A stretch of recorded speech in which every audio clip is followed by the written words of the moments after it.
Good evening friend, Dastak coaching Varanasi में आपका स्वागत है। आज हम इस वीडियो में देखेंगे मैथमेटिक्स के जो है इम्पॉर्टेंट जो है आपके फार्मूले के बारे में। तो चलिए वीडियो को स्टार्ट करते हैं। जैसा कि आप देख रहे हैं कि ये क्षेत्रमिति है।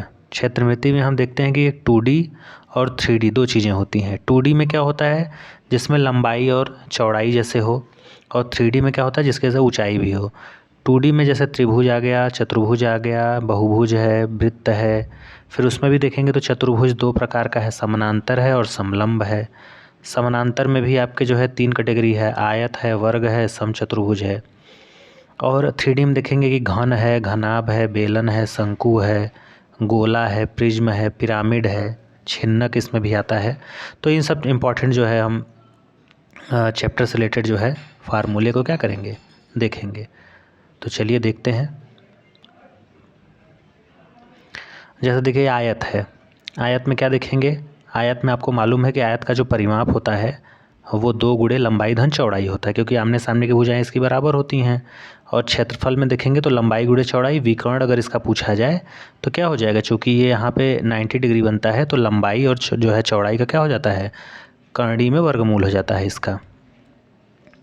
नेक्स्ट वर्ग है, वर्ग में देखेंगे तो परिमाप 4a। क्षेत्रफल की बात करें तो भुजा का स्क्वायर, विकर्ण √2a। अगर इसके अंतःवृत्त की त्रिज्या पूछी जाए, अगर इसके अंतर्गत एक वृत्त बनाया जाए इंटरनल, तो इसका जो त्रिज्या होगा वो भुजा का क्या हो जाएगा, आधा हो जाएगा। ठीक है। अब देखिए, अगर बाह्य वृत्त की त्रिज्या पूछा जाए, माने बाहर बाहर अगर कोई ड्रॉ हो, तो इसका हो जाएगा भुजा बटे करणी में 2। नेक्स्ट है आपका त्रिभुज। अब देखिए त्रिभुज में सिंपल अगर आपसे क्षेत्रफल पूछे तो त्रिभुज का क्षेत्रफल सीधे सीधे हो जाएगा कि जो है 1/2 आधार गुणे ऊंचाई, आधार गुणे ऊंचाई हो जाएगा।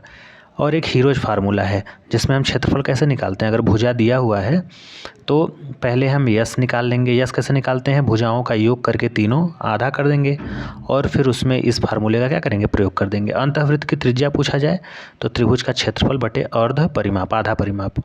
बाह्य वृत्त की त्रिज्या पूछे तो भुजाओं का गुणनफल कर देंगे तीनों और बटे में कर देंगे 4 गुणे उस त्रिभुज का क्या, क्षेत्रफल। समचतुर्भुज की बात करें तो समचतुर्भुज देखिए इंपॉर्टेंट फार्मूला क्या है। पहली बात ये है कि ये जो विकर्ण होते हैं इसके, वो एक दूसरे को 90 डिग्री पे क्या करते हैं, काटते हैं। और ज़रूरी नहीं कि आपस में क्या हों, बराबर हों। कहने का मतलब यह है कि पहला विकर्ण दूसरे विकर्ण के बराबर ज़रूरी नहीं कि हो। हाँ, ये ज़रूर है कि एक विकर्ण जो है जब दूसरे विकर्ण को 90 डिग्री पे काट रहा है तो ये जो सिंगल विकर्ण है, ये जो कटे हुए भाग हैं, ये दोनों आपस में क्या होंगे, बराबर होंगे। क्षेत्रफल की बात करें तो दोनों विकर्णों का आप गुणनफल कर देंगे, बटे 2 लगा देंगे। इसमें एक चीज़ और भी है कि विकर्णों पर बने वर्गों का योग, माने दोनों विकर्णों का अगर योग जो है वर्ग करके योग करेंगे तो वो किसके बराबर होगा, 4 गुणे भुजा का स्क्वायर। अगर भुजा निकालने के लिए केवल दे दे तो 1/2 करणी में क्या हो जाएगा, d1 square plus d2 square. Next देखिए इसी में समानांतर चतुर्भुज। अब समानांतर चतुर्भुज में क्या क्या बनेगा देखिए। क्षेत्रफल की बात करें तो आधार गुणे ऊंचाई, परिमाप पूछे तो लंबाई और चौड़ाई को जोड़कर उसका डबल कर देंगे। ठीक। अब देखिए दोनों जो विकर्ण होंगे इसमें, उनका वर्ग का योग किसके बराबर होगा, 2 गुणे कोष्टक में a square plus b square के। ठीक है। क्षेत्रफल की बात की जाए तो 2 करणी में S, S minus A, S minus B, S minus C. कहने का मतलब जो त्रिभुज का क्षेत्रफल होता है उसका डबल, क्योंकि ये जो समानांतर चतुर्भुज के जो विकर्ण होते हैं वो एक दूसरे को क्या करते हैं, बराबर बराबर 2 त्रिभुजों में विभाजित करते हैं। इसमें एक फार्मूला और भी है, बड़ी भुजा गुणी छोटी ऊंचाई, छोटी भुजा गुणे बड़ी ऊंचाई। अब देखिए जैसे, अब देखिए बड़ी भुजा कौन सी है, ये है। ठीक। और छोटी ऊंचाई कौन सी हो जाई, तो इसका जो है छोटी ऊंचाई ये हो गया। ठीक है। और छोटी भुजा ये है तो बड़ी ऊंचाई ये हो गई। तो एक फार्मूला ये हो गया। और कोई ज़रूरी नहीं इसके विकर्ण क्या होते हैं, आपस में बराबर नहीं होते हैं। चलिए अब समलंब, अगर हम त्रिभुज की बात करें चतुर्भुज की, तो देखिए समलंब में क्या है। समलंब में आपका है कि परिमाप पूछा जाए तो चारों भुजाओं का क्या करेंगे, आप योग कर देंगे। और क्षेत्रफल पूछे तो क्या हो जाएगा, समानांतर भुज 1/2 पहले लगा लेंगे, फिर उसके बाद समानांतर भुजाओं का योग गुणे उनके बीच की दूरी। या फिर ये फार्मूला लगा दीजिए, वो एक ही चीज़ है, 1/2 कोष्टक में a प्लस बी, मैंने दोनों भुजाओं का योग गुणे क्या हो जाएगा, उनके बीच की दूरी। नेक्स्ट अब देखिए इधर, नेक्स्ट सम सट भुज, जैसा नाम से ये सम माने होता है बराबर, सट माने होता है 6, भुज माने भुजा। अब इसकी जो 6 भुजाएं होती हैं ये आपस में क्या होती हैं, बराबर होती हैं। तो अगर परिमाप पूछे तो 6 गुणे ए, क्षेत्रफल पूछे तो जो समबाहु त्रिभुज का क्षेत्रफल होता है उसका 6 गुना। ठीक है, 6√3/4 ए स्क्वायर। विकर्ण अगर पूछे तो 2a। परिवृत्त के देखिए त्रिज्या पूछी जाए तो वही हो जाएगा जो भुजा होगा, और अंतःवृत्त का पूछेगा तो कर्णी में 3/2 ए। अब देखिए अगर आपसे पूछे अंतःकोण तो क्या करेंगे, 180 कोष्टक में n-2/n। और अगर सभी भुजाओं का अगर आपसे योग पूछे तो 2n-4 × 90, या इसको गुणा करके भी कर सकते हैं कि 180n - 360 ऐसे करके भी। अब देखिए n भुजाओं के बहुभुज में विकर्णों की अगर संख्या आपसे पूछा जाए तो n-3/2। अब बाह्य कोण पूछे तो 360 में भुजा से भाग दे दीजिए। और चूंकि आपके जानते हैं कि अंतःकोण और बाह्य कोण किसके बराबर होता है, 180 डिग्री के। नेक्स्ट है समबाहु त्रिभुज का जो क्षेत्रफल होता है वो आपको पता होना चाहिए, कर्णी में 3/4 ए स्क्वायर होता है। समकोण त्रिभुज का क्षेत्रफल पूछे तो 1/2 लंब गुणे आधार। समबाहु त्रिभुज के अंतःवृत्त की त्रिज्या पूछे तो a/2 कर्णी में 3, और बाह्य का पूछे तो a/ कर्णी में 3। अब देखिए नेक्स्ट क्या है, नेक्स्ट है आपका वृत्त। तो वृत्त तो सिंपल है, आप जानते ही हैं। वृत्त में अगर आपसे परिमाप पूछे तो 2πr, क्षेत्रफल पूछे πr², अर्धवृत्त का क्षेत्रफल पूछे πr²/2, और अर्धवृत्त का परिमाप पूछे तो इसको डायरेक्ट अगर ये फार्मूला लगा सकते हैं 36r/7। अब देखिए अगर ये कोई त्रिभुज दिया हुआ है ABC, इसके सामने की भुजा मान लीजिए ये स्मॉल a है, इसके सामने की भुजा स्मॉल b है, इसके स्मॉल c है। तो अब देखिए अगर आपसे कोण a की वैल्यू पूछे या तो क्या करेंगे, cos a बराबर क्या करेंगे, b² + c² - a²/2bc। ये फार्मूला आप तीनों यूज करेंगे जो भी एंगल आपसे क्या करेगा, पूछेगा। अब चलते हैं हम देखिए ये इस फार्मूले की तरफ। जैसे देखिए सिंपल है, गोला है, बेलन है, शंकु है, घनाभ है, घन है। तो गोले की बात करें तो गोला 3 डायमेंशनल होता है। आयतन की बात करें 4/3 πr³। वक्र पृष्ठ पूछे 4πr²। अर्धगोले का वक्र पृष्ठ पूछे तो 2πr²। अर्धगोले का संपूर्ण अगर पृष्ठ पूछे तो 3πr²। और अर्धगोले का अगर आयतन पूछे तो जाहिर सी बात है संपूर्ण गोले का क्या हो जाएगा, आधा हो जाएगा, 2/3 πr³। बेलन की बात करें तो बेलन का क्या हो जाएगा, बेलन का आपका हो जाएगा सीधे सीधे वक्र पृष्ठ अगर पूछा जाए तो 2πr² है। संपूर्ण पृष्ठ पूछे तो 2πr + r, आयतन πr²h होता है। शंकु की बात करें तो शंकु का आयतन 1/3 πr²h। कुल अगर पृष्ठीय क्षेत्रफल पूछे तो πr और कोष्टक में r+l हो जाएगा, जो l क्या है, तिरछी ऊंचाई है। और वक्र पृष्ठ का क्षेत्रफल क्या हो जाएगा, πrl। और यल की वैल्यू अगर आपसे पूछे तो यल चूँकि यहाँ के समकोण त्रिभुज बनेगा तो क्या हो जाएगा, यल बराबर कर्णी में r² + h²। घन की बात करें तो आपको पता होना चाहिए कि घन की जो है सारी भुजाएं आपस में क्या होती हैं, बराबर होती हैं, और घनाभ में ऐसा नहीं होता है। तो घन की बात करें तो इसमें 4 विकर्ण होते हैं, कोर 6 होता है, किनारा 12 होता है, शीर्ष 8 होता है। आयतन की बात करें तो a³। कुल क्षेत्रफल 6a²। विकर्ण कर्णी में 3a। घनाभ की बात करें तो इसमें भी कोर 6 है, किनारा 12 है, विकर्ण 4 है, शीर्ष 8 है। आयतन की बात करें तो इसका चूँकि भुजा सब बराबर नहीं होता है, अलग अलग होता है, तो लंबाई गुणे चौड़ाई गुणे ऊंचाई। अगर आपसे चारों दीवारों का खाली क्षेत्रफल पूछे तो क्या करेंगे आप, आधार का परिमाप निकाल लेंगे और ऊंचाई का गुणा कर देंगे। तो आधार का परिमाप क्या होगा, लंबाई धन चौड़ाई का डबल कर देंगे, ठीक है, और ऊंचाई से गुणा कर देंगे। और कुल क्षेत्रफल अगर आपसे पूछे संपूर्ण तो 2 कोष्टक में LB + BH + LH हो जाएगा। नेक्स्ट देखिए ये एक फार्मूला है, जैसे आपको मान लीजिए कोई सीरीज़ दे दिया जाए नंबर का और उसका योग पूछे, जैसे 1 2 3 ऐसे डॉट डॉट डॉट करके n तक, माने n संख्याओं का योग, किसी भी जो है संख्या का आपका योग पूछ सकता है। तो इसका सूत्र होता है n + 1/2। अगर ये स्क्वायर में दिया जाए 1², 2², 3 इस फॉर्म में दिया जाए तो इसका फार्मूला हो जाएगा n + 1 कोष्टक में 2n + 1/6। अगर यही क्यूब में दिया रहे तब क्या होगा, तब पहले का ही क्या हो जाएगा, होल स्क्वायर हो जाएगा, मतलब n + 1/2 का होल स्क्वायर। अब देखिए ये वृत्त से संबंधित कुछ जो है जैसे आपके परिमेय थ्योरम वगैरह होते हैं उससे रिलेटेड है चीज़ें, इसको आप देख लीजिए। जैसे देखिए, अगर कोई ये वृत्त है, ठीक है, और वृत्त में केंद्र O से भुजा AB पे एक लंब डाला गया है, माने ये 90 डिग्री है, तो क्या हो जाएगा AM बराबर BM। अगर ये लंब है OM AB पे, तो ये जो है ये इसके क्या हो जाएगा, बराबर हो जाएगा। यहाँ पे देखिए कंडीशन ये है, यहाँ पे कुछ ऐसा अगर कंडीशन बन रहा है तो यहाँ पे क्या होगा इसका निष्कर्ष कि EA जो EA है गुणे ED, ये माने यहाँ से यहाँ, यहाँ से यहाँ, ये इसका जो गुणनफल होगा किसके बराबर होगा, EB माने इतने के गुणे EC के, ये हो जाएगा आपका। अब देखिए यहाँ पे अगर कोई टेंजेंट लाइन जो है P से T पे यहाँ पे डाला गया और ये एक रेखा ऐसे खींच दी गई, तो इसमें क्या रिलेशन बनेगा, तो इसका हो जाएगा PT का स्क्वायर बराबर PA गुणे PB, एक ये हो गया आपका। यहाँ देखिए ये कंडीशन एक है, ये कोण इस कोण के बराबर, ये कोण इस कोण के बराबर,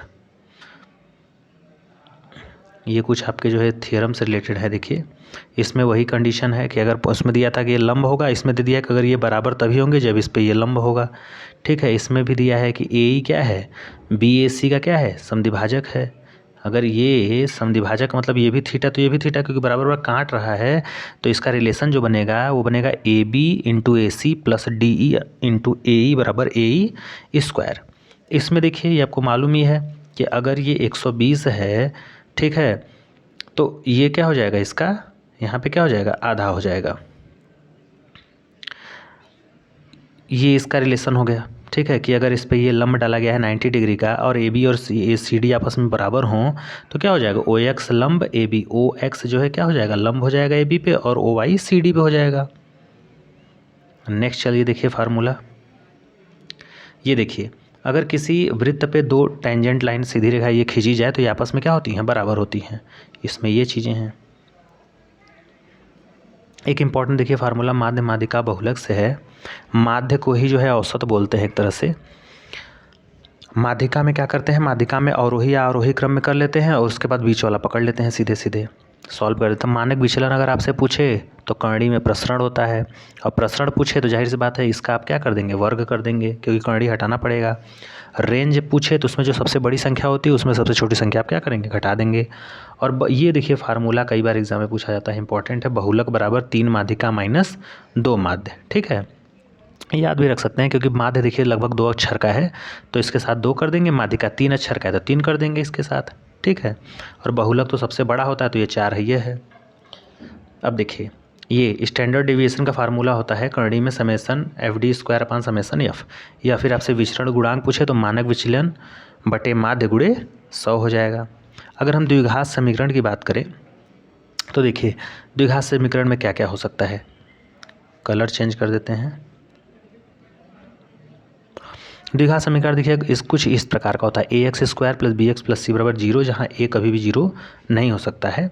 तो उसमें मूलों का अगर आपसे योग पूछे, अगर अल्फा और बीटा 2 मूल हों तो उनका योग हो जाएगा -B अपान A, और गुणनफल पूछे तो अल्फा इंटू बीटा, और ये किसके बराबर हो जाएगा, C/A के बराबर हो जाएगा। अब देखिए ये आपका एक फार्मूला बनता है। इसमें क्या है कि अगर अल्फ़ा की बात करें तो -B प्लस कोष्टक में B स्क्वायर माइनस 4AC, ठीक है। और ये हो जाएगा B बराबर -B माइनस, यहाँ पे माइनस हो जाएगा, ठीक है। एक बार प्लस ले लेते हैं, एक बार माइनस ले लेते हैं। अब देखिए एक कंडीशन है, कंडीशन क्या है कि B स्क्वायर माइनस 4AC का मान जब 0 से बड़ा होगा तो उसके जो मूल होंगे वो क्या होंगे, धनात्मक होंगे। क्या होंगे, धनात्मक। और असमान होंगे, क्या होंगे, असमान। और जब B स्क्वायर माइनस 4AC का मान जो है 0 के बराबर होगा तो मूल तब भी धनात्मक होंगे और समान होंगे। कहने का मतलब ये है कि जाहिर सी बात है 0 से जब बड़ा होगा या बराबर होगा तो मूल हमेशा पॉजिटिव होंगे, और क्या होंगे, इसमें असमान होगा, इसमें समान होगा। लेकिन ज्यों ही 0 से ये छोटा हो जाएगा तो मूल अवास्तविक हो जाएंगे। क्या हो जाएंगे, अवास्तविक। अब देखिए कोऑर्डिनेट ज्योमेट्री से कुछ रिलेटेड जो है आपके फार्मूला है। जैसे अगर किसी कोई पॉइंट आपको दे दिया गया हो और मूल बिंदु से उसका दूरी पूछे तो हम फार्मूला क्या लगाते हैं, कर्णी में x square plus y square. देखिए यहाँ पे कोई मान लीजिए एक लाइन है और यहाँ इसका कोऑर्डिनेट x y दिया हो और 0 0 से पूछे तो x square plus y square हो जाएगा। अब देखिए इसमें दिया है कि उस वृत्त का समीकरण क्या होगा जिसका केंद्र जो है मूल बिंदु 0 से और त्रिज्या r हो, तो इसका सूत्र हो जाएगा सीधे सीधे x square plus y square बराबर आर स्क्वायर। ये देखिए कोऑर्डिनेट से रिलेटेड है। आप जानते हैं कि फर्स्ट कोऑर्डिनेट में जो है दोनों पॉजिटिव होता है, सेकेंड में माइनस प्लस होता है, थर्ड में दोनों निगेटिव होता है और फोर्थ में पहला पॉजिटिव दूसरा निगेटिव। कैसे आपको पता ही है कि ये लाइन जो होती है ये पॉजिटिव होती है, ऊपर वाली लाइन क्या होती है ये भी पॉजिटिव है, इधर वाला ये लाइन निगेटिव और इधर वाला लाइन निगेटिव। तो इस वाले लाइन में प्लस प्लस दोनों हो जाएगा, यक्स और वाई दोनों। इसमें पहले यक्स लेंगे तो यक्स क्या हो जाएगा माइनस और वाई क्या हो जाएगा पॉजिटिव। ऐसे ही इसको भी ले लेंगे, ठीक है। चलिए नेक्स्ट देखते हैं फार्मूले को। देखिए दो बिंदुओं के बीच की दूरी अगर आपसे सीधे सीधे पूछ दे तो फार्मूला होता है यक्स माइनस x2 का होल स्क्वायर प्लस y2 minus y1 minus y2 का होल स्क्वायर। ये करनी में आपका हो जाएगा सीधे सीधे। अब देखिए सेक्शनल फार्मूला दिया है यक्स बराबर यम x2 प्लस यन x1 अपान यम एन और y बराबर यम y2 प्लस यन y1 बटा यम प्लस यन।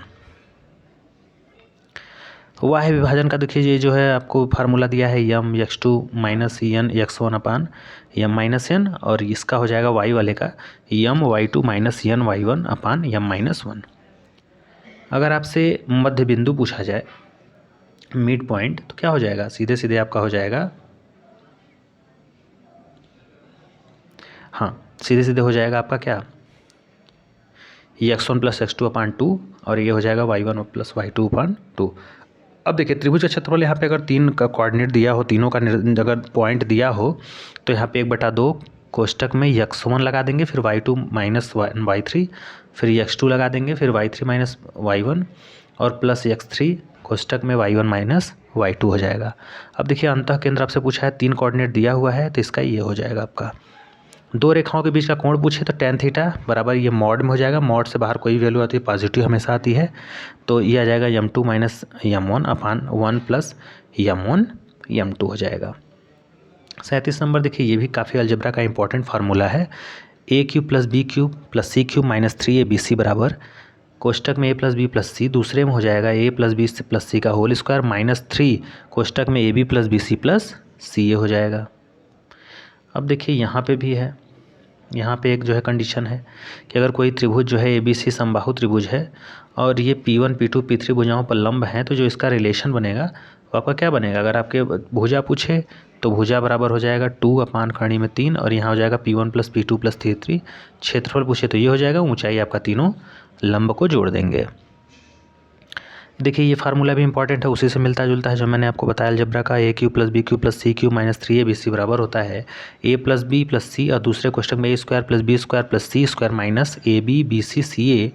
और ये कंडीशन है कि अगर a plus B plus C अगर 0 हो जाए तो a cube plus B cube plus C cube बराबर क्या हो जाएगा 3ab के बराबर हो जाएगा। ये देखिए मान लीजिए आपसे सवाल कोई क्वेश्चन कर दे कि अगर ABC जो है कोई त्रिभुज है और रेखा AD है इसकी मध्य और O एक ऐसा बिंदु है जो कि क्या है उसका केंद्रक है, और अगर आपको दे दिया जाए कि AO की वैल्यू 10 सेंटीमीटर है तो OD का बताइए। माने यहाँ से यहाँ तक अगर 10 है तो क्या होगा, तो आपको मालूम होना चाहिए कि अगर ये मध्य बिंदु होगा तो जो रेशियो इनका होता है 2 और 1 का होता है, तो यहाँ से निकाल लेंगे। 2 की वैल्यू 10 दिया है तो 1 का 5 हो जाएगा सीधे सीधे, ठीक है, AO अपान OD से। ये आपको पता ही है कि अगर कोई त्रिभुज है, ठीक है, ये अगर x है ये y है तो ये क्या हो जाएगा, दोनों का योग हो जाएगा x प्लस वाई। दो त्रिभुज अगर समरूप हों ABC और PQR तो उनमें जो रिलेशन बनता है भुजा में AB अपान PQ बराबर BD अपान QS। नेक्स्ट देखते हैं, देखिए ये आपका है। ये देखिए अगर मान लीजिए ऐसे आपको दे दिया जाए 3 सर्किल, ठीक है, और पहले सर्किल का जो त्रिज्या है रेडियस है R1 है, दूसरे का R2, तीसरे का R3 है, और इसमें स्पष्ट बताया गया है कि ये तीनों त्रिभुज क्या है समरूप होंगे। कैसे त्रिभुज बनेंगे, देखिए त्रिभुज OAC1, देखो O, इसको पहले कलर चेंज करूँ तब समझ में आएगा, OAC1। अब देखिए ये कुछ इस प्रकार से एक ये बनेगा, फिर ये कुछ इस प्रकार से बनेगा, कुछ ये इस प्रकार से बनेगा, तो तीनों आपस में क्या है समरूप है, तो उनको जो रिलेशन बनेगा वो यही बनेगा R1 अपान R2 बराबर R2 अपान R3 या फिर इसको लिख सकते हैं, इसका इसमें गुणा करेंगे तो क्या हो जाएगा, R2 का square is equal to R1 R3, और अगर R2 निकालेंगे तो ये क्या हो जाएगा, सीधे सीधे कर्ण में चला जाएगा ये रिलेशन। तो ये पार्ट 1 था जिसमें कुछ हमने जो है इंपॉर्टेंट फार्मूले को लिया है।